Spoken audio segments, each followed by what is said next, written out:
Hello everyone, my name is Kichun. In this video, I will be explaining on why government tend to grow over time by comparing demand side and supply side theory of government growth. Demand side theory argue that government expand because citizens demand more public service and social protection. Supply side theories, in contrast, suggest that government growth is driven by incentive within the state itself, such as bureaucratic behavior and institutional dynamics. This debate is closely linked to governance in sustainable development, as achieving the Sustainable Development Goal, or SDGs, requires active state involvement. I argue that demand-side theory explains why government expansion begins, while supply-side theory better explains why it persists and varies across countries. Let me start with demand-side theories. These theories explain government growth as a response to public needs and preferences. The basic idea is that government expand because citizens demand more public services and social protections. One of the earliest explanations is Wagner's law. Wagner argued that as economies develop and income rise, public spending increases because people demand for more education, healthcare, infrastructure, and welfare services. From this perspective, government growth reflects rising social expectation associated with economic development. This logic is reinforced in sustainable development governance. Achieving SDG related to health, education, and inequality reductions requires strong state involvement, fiscal capacity, and administrative coordinations. According to SDG academic, development outcomes depend not only on market, but on the state's ability to design and implement public policy. As society develops, citizens expect government to take on a larger role. Another key explanation is the median voter model. In democratic system, political parties compete for preferences of the median voter. When inequality rises or population age, voters may support redistributive policy such as pensions and healthcare subsidies. Politicians respond by expanding public spending. Demand-side theory also highlight economic risks. Globalization and economic volatility expose citizens to unemployment and income insecurity. According to the compensation hypothesis, people demand a larger welfare state to protect themselves. Empirical evidence supports this. The Gallup World Poll showed that citizens consistently prioritize job, healthcare, and social protections, especially during periods of uncertainty. However, demand-side theories have limits. Public preferences are often fragmented, and Gallup data also show declining trust in government institutions. This leads to a key question. Why does government continue to grow even when trust declines?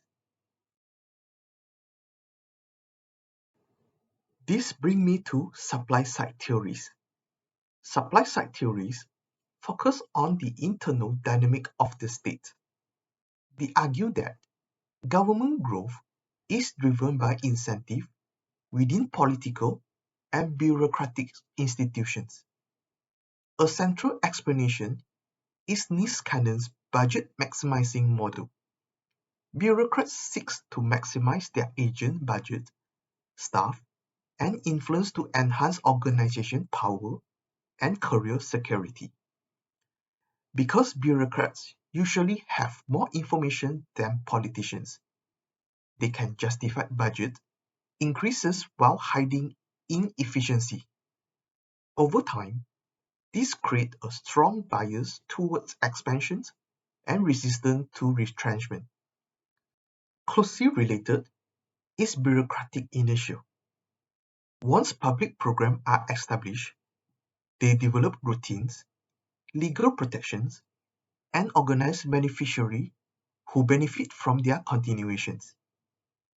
Cutting this program is politically costly because it imposes concentrated losses on specific groups, while the benefit of the cuts are spread thinly across taxpayers. This is reinforced by path dependence. Early policy choices lock governments into long-term trajectories, even when conditions change. Supply-side theory also highlights political incentive. Government may expand spending to reward supporters or signal confidence, especially in systems with weak accountability. From a governance perspective, weak oversight institutions allow agency to expand without matching improvement in performance. Supply-side theories are also strong at explaining cross-national variation. Countries with similar income levels often have very different government sizes. Institutional design explains these differences better than public demand alone. A stronger explanation of government growth emerges when demand-side and supply-side theories are combined. Demand-side theories explain why expansion begins. Crisis, social change, or development pressures create public demand for state interventions. Political leaders can then justify expanding government activity. However, once policies are institutionalized, supply-side dynamics dominate. Bureaucratic incentives, administrative routines, and political interests sustain and expand government activity, even when public demand weakens. Institutionalism creates feedback effect that makes retrenchment difficult. This interaction is clear in welfare state development. Initial expansion may be driven by public demand, but long-term growth is maintained through institutional lock-in and political incentive. Evidence supports this view.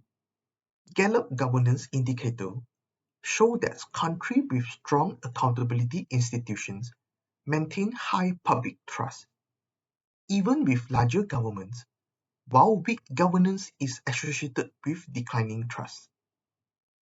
This suggests that debates over government size miss the point.